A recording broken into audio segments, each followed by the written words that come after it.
Higit 200 kadete po ng Philippine Military Academy o PMA ang nagsipagtapos ngayong araw. Bilin sa kanila ni Pangulong Bongbong Marcos maging tapat sa saligang batas at hindi sa pansariling interes.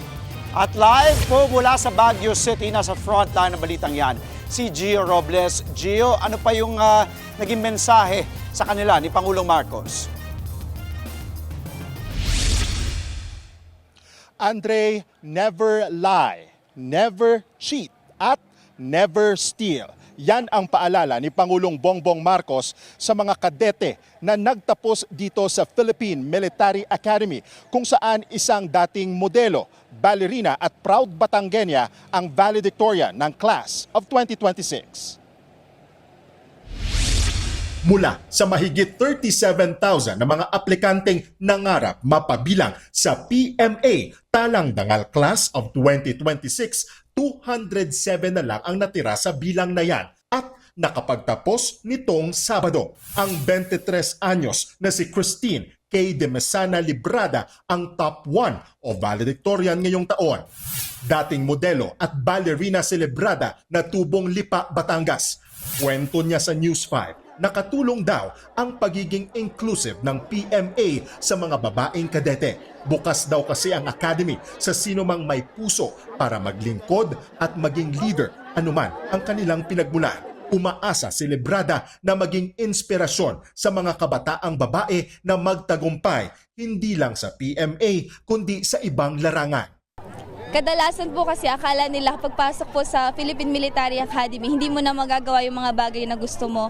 Pero kaya ko po yun ipinakita dahil gusto ko na makapag-inspire ng ibang mga tao na while you are serving the nation, you can also serve kung ano yung mga gusto mong mangyari bilang isang tao na may personal na ambisyon.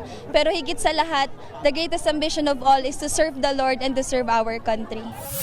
Retired military officer ang ama ni Librada na takot daw noon pumasok ang anak sa PMA. Product din ako ng PMA from class 97. So alam ko yung experience, alam ko yung klase ng training. So ako yung kauna na nag-disagree. But nung sinabi niyang gusto talaga niya, so wala akong choice kundi suportahan lang siya. 3 beses naman nabigong makapasok sa PMA ang top 2 ng Class of 2026 na si Aero Cadet First Class Mark John Vincent Katakutan. Mabuti na lang daw at hindi siya nawalan ng pag-asa at hindi bumitaw sa kanyang pangarap. Mensahe niya sa mga nangangarap pumasok sa academy. So sa mga PMA aspirants po, lalo na sa mga ilang beses nang nag-fail pero nangangarap pa rin, do not let your fear or failure define your limits. Kasi hindi po ito ang katapusan. Kung ikaw man ay nahihirapan o ikaw man ay nabigo, hindi po ito ang katapusan. Ialay nyo lang po ang lahat sa Diyos. Siya po ang bahala sa inyo.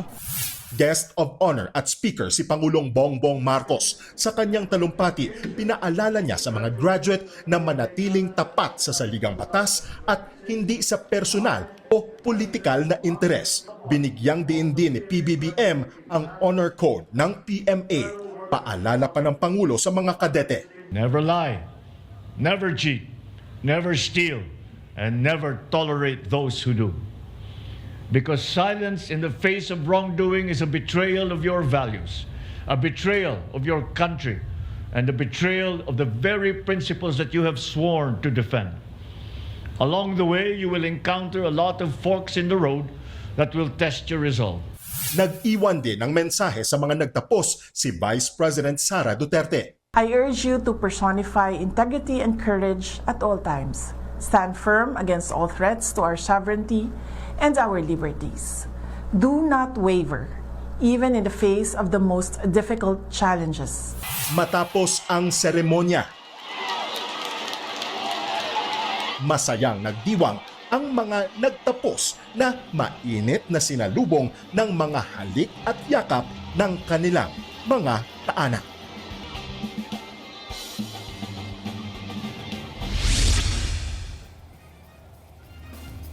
Andre, samantala nanawagan naman ang pamunuan ng PMA Alumni Association na manatiling neutral ang mga miyembro nito o mga miyembro ng Philippine Military Academy kaugnay nga sa sitwasyon na kinakaharap ni Senator Bato de la Rosa na graduate ng PMA Class of 1986. Ibig sabihin, wag na raw makialam, wag magkampihan ang PMA alumni at sa halip, hayaan manaig ang batas at tamang proseso. Andre, balik sa'yo. Congratulations sa ating mga bagong PMA graduates at mag-iingat ka dyan. Live po mula sa Baguio City. Maraming salamat, Gio Robles. Mga kapatid, Andre Felix po.